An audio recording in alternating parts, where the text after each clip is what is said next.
So if I can give you, I guess the biggest piece of advice would be put 80 rounds down the barrel, sighting it in, shooting groups, practicing at long range, whatever, and then thoroughly clean it after 80 rounds, and then put another 20 down it.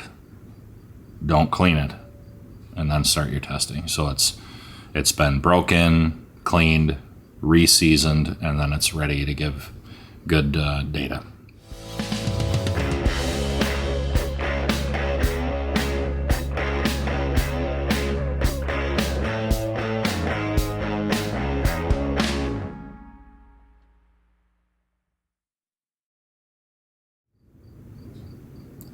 Hey guys, Tim with Little Crow Gunworks. Welcome back to the channel.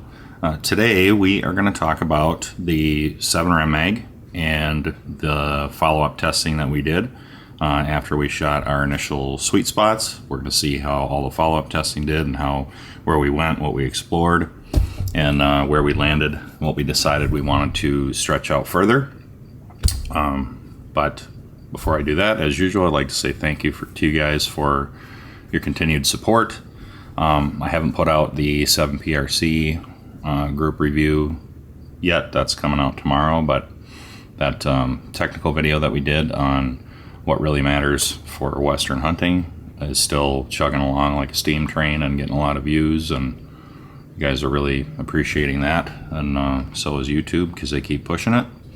But that's doing really well. I think it's just over 7,500 views now, and we're collecting some new subscribers. Haven't lost many because of that video, so that's good. I knew that was gonna turn a lot of people's world upside down, but for the most part it's been received really well. I think we're at, what are we sitting at now? 272 likes and 7 dislikes. 97.5% positive. We'll take it. But today we are talking about 7mm Rem Mag. So I think I don't think I have anything that I want to jump off and talk about first. Oh, maybe I do one thing, but I'll get my screen recording fired up here. 3, 2, 1, and we're live. Oh, what do we have here? So I tripped over this today. This is, let me go back. This is a video on the best elk cartridge that Hornady did. Like 4 weeks ago. I didn't see it when it came out. I must have been buried, but the boys, looks like the boys are talking to Preston Lentfer, who's the managing editor of Peterson's Hunting and an experienced elk and mule deer guide. Apparently he's been on hundreds of successful elk hunts, so he has some experience on what works for knocking down elk. And I didn't even get 15 minutes into this video, and look at what I stumbled across. Some of you guys, I know you've seen this because I saw you in the comments, and you're in my comments and you're in their comments. So I know some of you have seen it, but for those of you that haven't, if you remember, we spent a lot of time early in the series months ago talking about and beating to death why we like the CX and why that's what we're picking, and we went over the terminal performance and the external ballistic performance and all that. And that's the horse we're riding for this series. So I'm just going to play this for you guys, for those of you that haven't seen it. It's about a little over a minute, and then we'll jump into the groups. And in juxtaposition to that, just like the 300 Win Mag and the 7 Mag, you have the 7 PRC. And I'm not biased when I say this. I'm saying it's got lighter recoil to the tune of like 30% over 300 Win Mag or a 300 PRC, and then you're actually flattening the trajectory, getting better wind drift, and in my estimation, equally capable of taking an elk. Yeah, no doubt. I mean, I've if somebody had to hold a gun to my head right now, said, pick a cartridge, pick a bullet, we're going out hunting, it would be 7 PRC shooting 160 grain CX. What was that? What bullet? So I didn't even pay him to say it. Yeah, to show you, how much confidence I have in that setup. I drew an elk tag this year in Wyoming that I've been putting in for 16 years. Almost half your life. Yeah, yep. took a long time to draw. Hopefully be chasing some big bulls, and that's the exact setup I'm taking. Well, See, you heard it here. Go. So where he's going, that Unity is talking about that it took him 16 years to draw as a non-resident. I know where he's going, and it's mostly a wilderness area, and it's kind of a once-in-a-lifetime hunt for a non-resident. I think you can draw it probably every 4 years if you're a resident, but non-resident, it's kind of a once-in-a-lifetime deal. And I haven't been there personally, but I know of stories of guys taking 400-plus inch bulls out of there. And again, it's public land, but it's a wilderness area, so you need a guide, or you got to be a resident to even go in there legally. But yeah, hunt of a lifetime. He's bringing a 160CX, even given his experience and all the hundreds of elk hunts he's been on and guiding and whatever. Like, that's the bullet he's picking. So, you guys are watching me, and it's like, okay, who's this schmuck on the internet? Because you guys don't know me, but who's this schmuck that's got a few thousand subscribers on YouTube? What does he know? Well, the Hornady guys like it. That guy likes it. Must be something to it. So anyway, well, let's jump into these groups. So 7 Rem Mag, if you remember, we shot our initial sweet spots. This was one of them. It was Hodgdon 4831 shortcut, sweet spot number 1. This you guys have already seen. It was in the initial testing, and it shot, it was the slower of the 3 I think we ended up testing. 2993, SD of 7.4, extreme spread of 17, shot of 629. Very good. And then we decided to shoot it again much later in the barrel's life. So this was early on, and then we shot it, when I say much later, like 100 rounds later after it was actually broke in. This, like the 7PRC, which you guys are going to find out by the time you see this, that the 7PRC and the 7 Rem Mag, we basically put 20 rounds down each of them and then started this testing, which I don't recommend. If you get a new gun, whether it's a custom gun or a factory gun, put 100 rounds down the barrel before you do any important testing, so that the barrel can speed up and fully break in, and you won't get any weird anomalies and end up chasing your tail a bunch like we did with this. We had a little bit of screwing around with the 7PRC, but quite a bit more screwing around with the 7 Rem Mag. And I don't think that's a function of anything other than the barrel. I mean, this was an Excalibur barrel and the other one was a proof. This one sped up a lot faster. Like, it took less rounds to speed up, this Excalibur 7 Rem Mag barrel, than the PRC barrel, but they both sped up. So if I can give you, I guess the biggest piece of advice would be put 80 rounds down the barrel, sighting it in, shooting groups, practicing at long range, whatever, and then thoroughly clean it after 80 rounds, and then put another 20 down it. Don't clean it, and then start your testing. So it's been broken, cleaned, re-seasoned, and then it's ready to give good data. So this one we shot early in the barrel's life, and then we ended up cleaning it at a certain point and then testing this again, and it opened up quite a bit. Sped up a little bit, looks like only about 17 feet a second, but I think that's because the barrel was pretty clean when I shot this group. 30-10 average, SD of 2.2, ES of 5, shot of 1.306. And that's not horrible, but because it was so much slower than what this cartridge is capable of, I decided not to pursue it and chase it around. We just moved on to something else.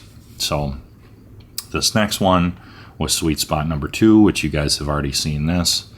It was 30-65 average, SD of 5.7, ES of 13, shot just over 1 MOA, 1.090. And if you remember from the initial ladder test, it was looking like all 3 powders were going to want to shoot around that 30-90-ish feet a second.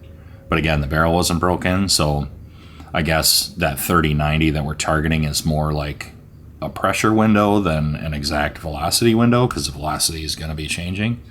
But this was early enough in the barrel, because this was just the first sweet spot testing, that I was like, well, I'll try adding a little more powder to try to get up to that 30-90 and see if it wants to shoot.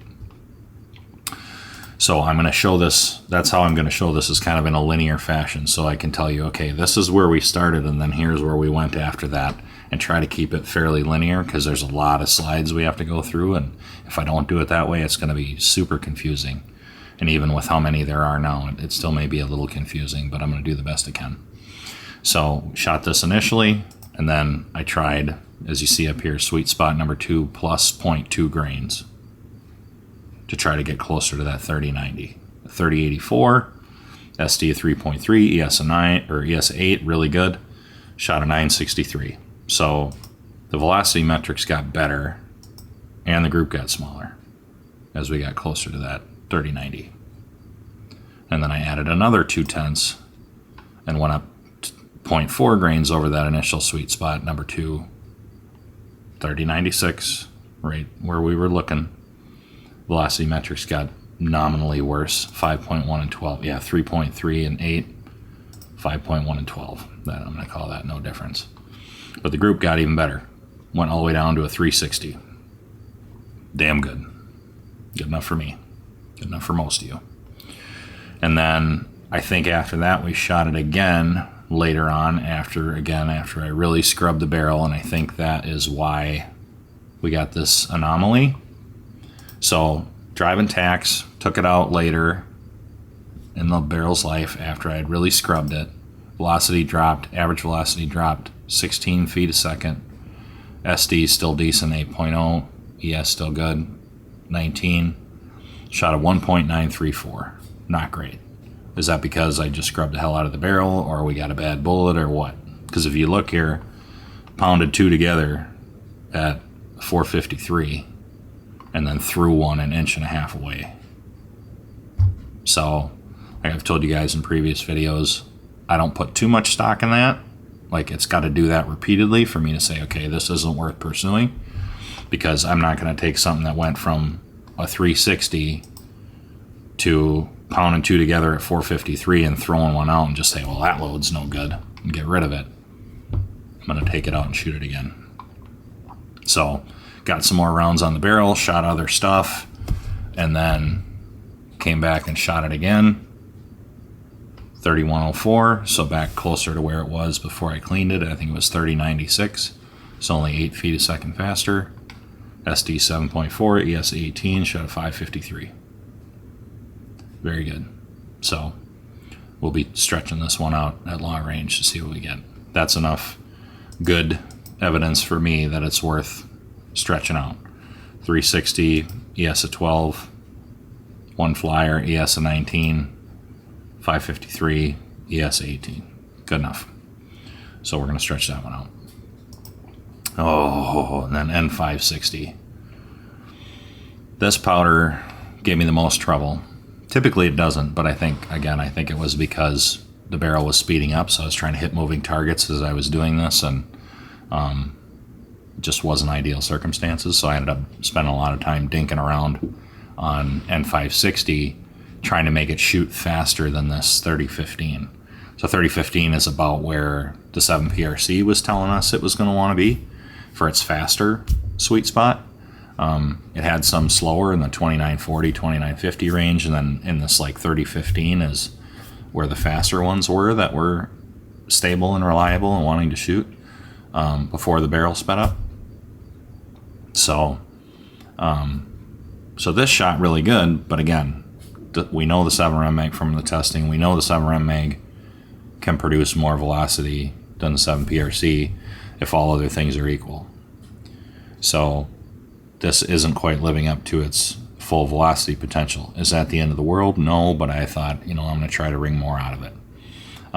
But even though this one was slower, I did shoot it a little bit more, and I don't have all these memorized, so I'm going to have to look and see. Okay, so yeah, so this one I did shoot after I thoroughly cleaned it. So you're noticing the pattern here that after I scrubbed the hell out of it and went out and shot it, everything got bigger and everything got worse, because I must not have put enough shots through it to season it and refoul it before I was trying to gather my test data.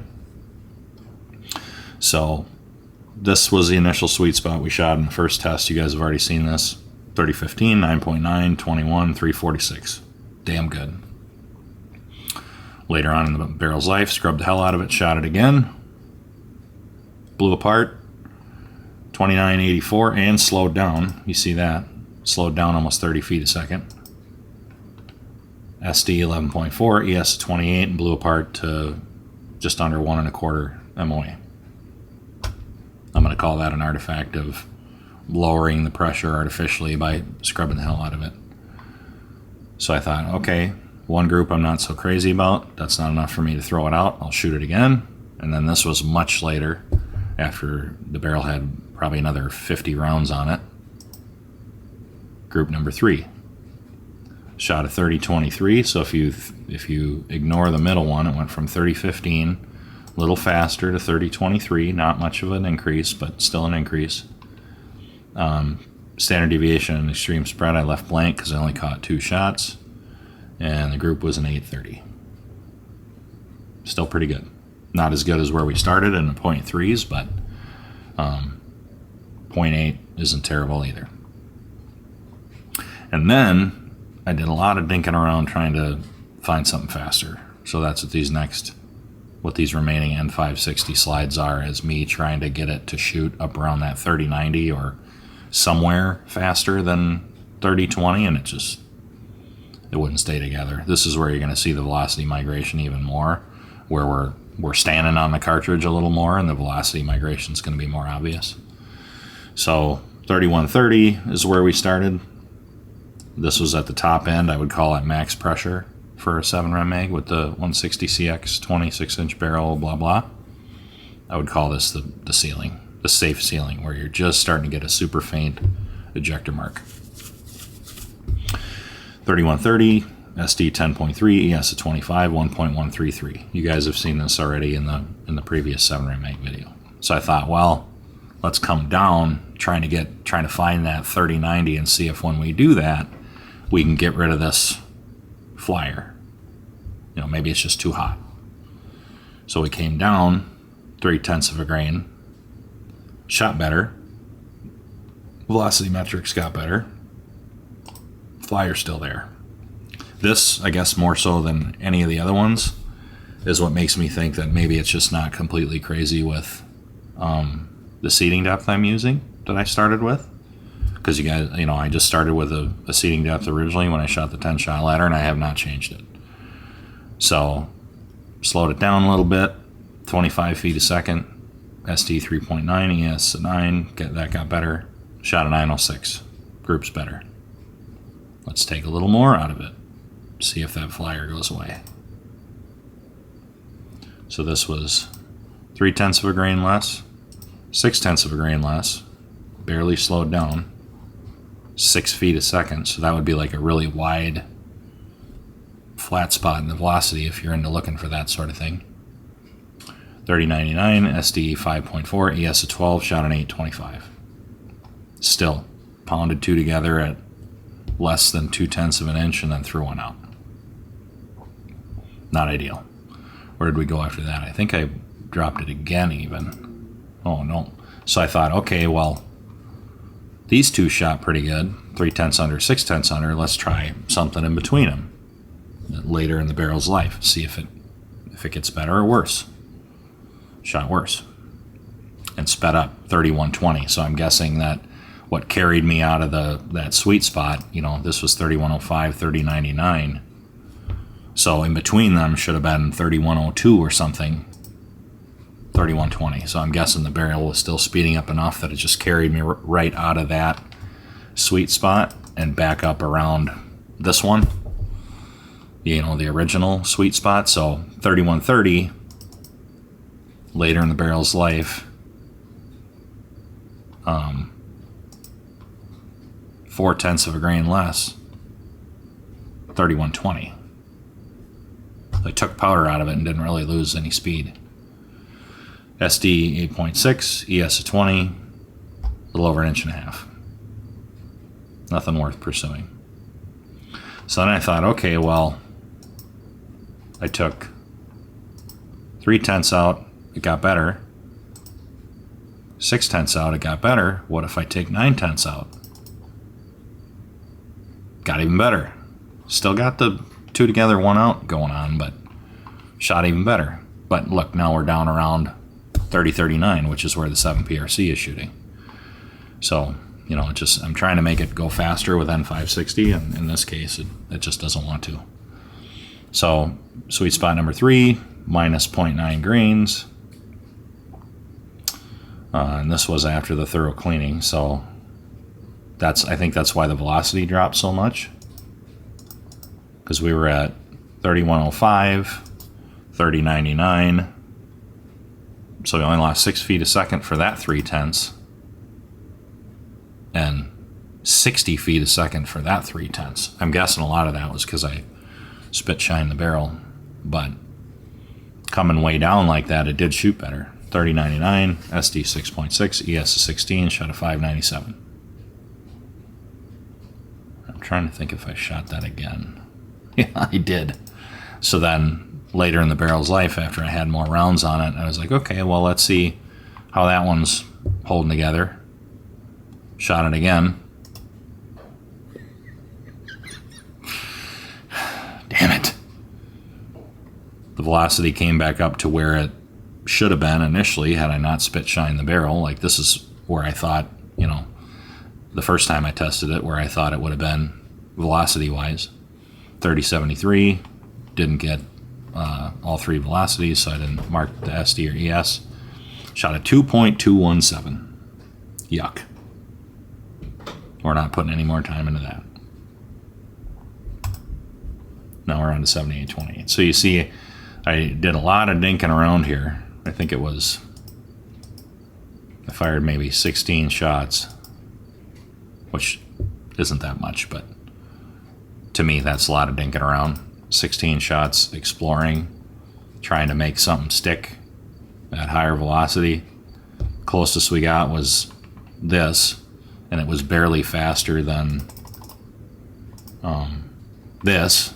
3023, shot an 830, and then put quite a bit more powder in, still only 30-39,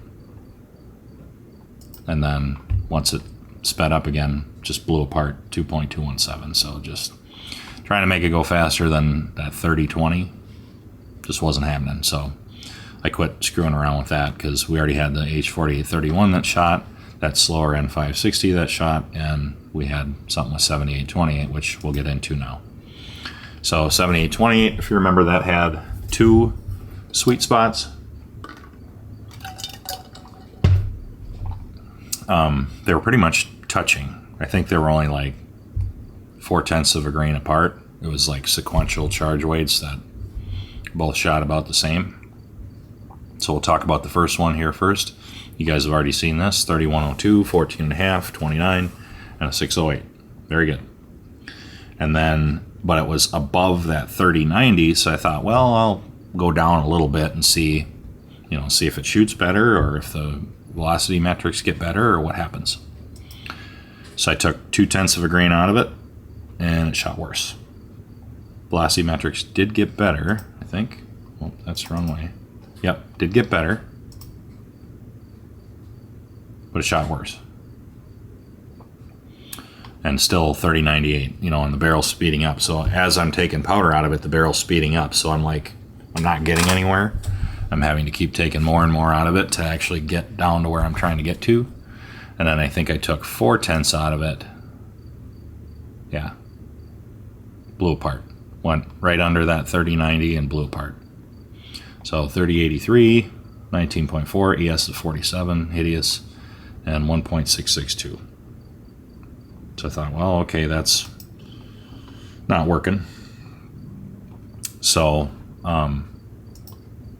number 2 shot a 793 at 3101, and number 1 shot actually 1 foot a second faster average and a 608. So I thought, well, I'll just shoot one group in between the two because they were 0.4 apart. I thought, well, I'll go in the middle and see if that's where the happy place is and get better than a 608 or a 793. I tried between them, again after a thorough cleaning, so this might be skewed data because the velocity isn't where it should be, and it shot much worse. Just over 1 MOA, SD 19.6, ES of 48, and shot a little over 1 MOA. So I don't know if that's just because I'm getting so far below the sweet spot that's why it went to crap.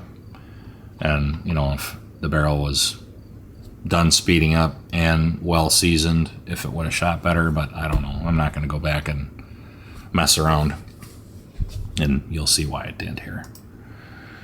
So then number 2, you guys have already seen this from the initial sweet spot testing. Sweet spot number 2, 3101, SD 1.7, ES of 4, shot 793. Damn good. 2 together, 1 out. So then I was doing all that other muckery, and then what gives me confidence about this load is this was one of the first sweet spots I tested in like mid-May, and then 60, 70, 80 rounds later, I shot it again. And it sped up 25 feet a second.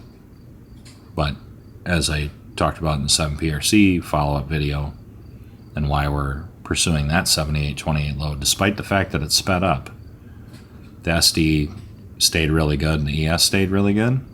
And it's just over 1 MOA, which I'm not crazy about, but that's not horrible either. I'm not trying to show you guys, I'm afraid this is going to be a tangent, but I'm going to try to make it not one.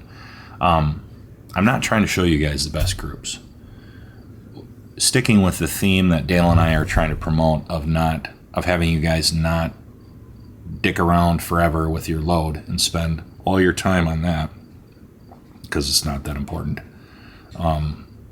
We're trying to show you a variety of things. So I'm not trying to get the best load I possibly can with all of these so I can go out and shoot some tiny group that, you know, at 640 yards that you guys aren't going to be able to reproduce. We're trying to show you like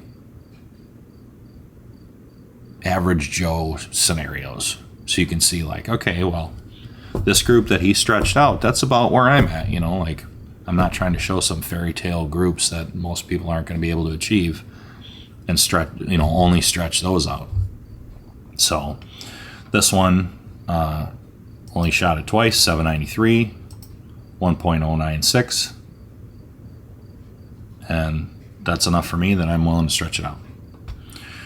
And I'm noticing my camera's telling me it's overheating, so let's see if I can keep that from shutting off. A little fan here to try to cool it off. You guys can probably hear that, but hopefully that doesn't crap out on me. All right, so now we're going to talk about the linear path that it took to get to those, as we talked about with the 7PRC video. So you see that for the 7 Rem Mag hand loads, our linear path, we'll start with Hodgdon 4831 shortcut. We did a 10-shot ladder, tested our initial sweet spots, explored, and then verified.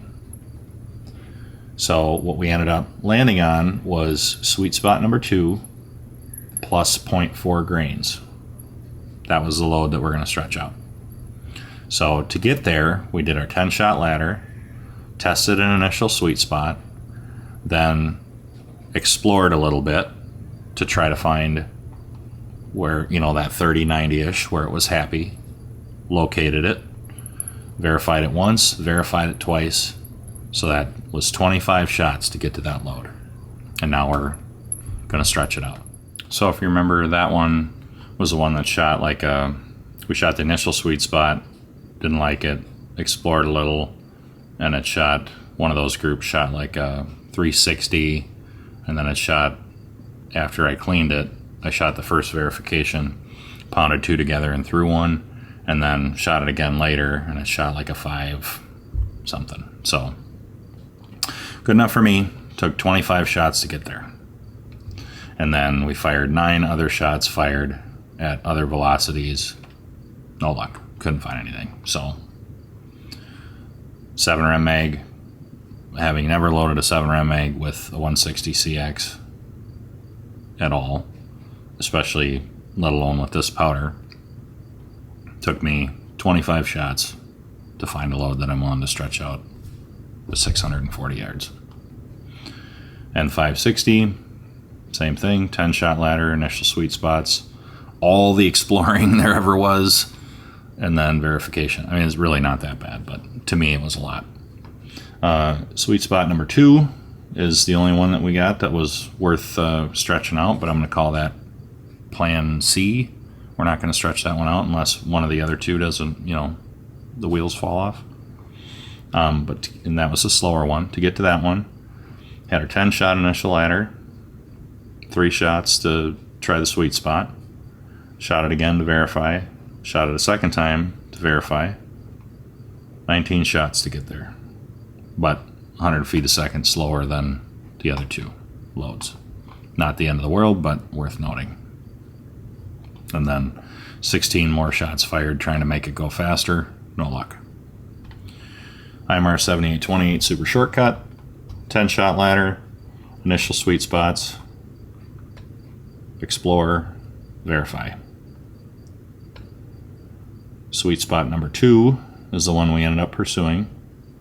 Had our 10 shot initial ladder, 3 shots to test sweet spot number 2 the first time, early on in the barrel's life, and then shot it, I'm going to say recently, like one of the last times I shot that gun, or the last time I shot that gun. Another 3 shots to verify, and 16 shots to find that load. And it's good enough to stretch out. I think I shot a 7 something, and then right around 1 MOA. So, good enough. Average Joe kind of load. We'll see how it does. The velocity metrics were stellar, though, if you remember that. I said in the technical video that what really matters for Western hunting video, that at reasonable ranges, the ES doesn't really matter for staying on that 17 by 12. It doesn't matter, but it doesn't hurt if it's good. It's not like you get punished if it's good. That's still helpful.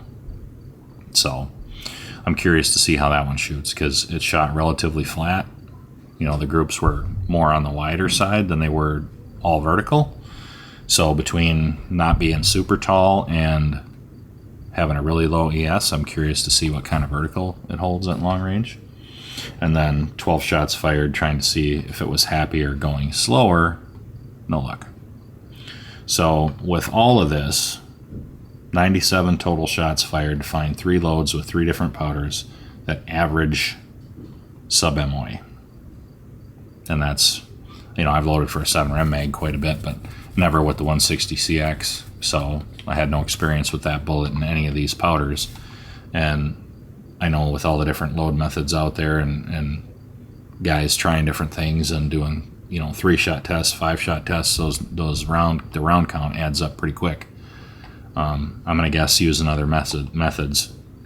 Most of you guys aren't finding 3 loads with 3 different powders that average sub MOA and under 100 rounds. That's not that common. So,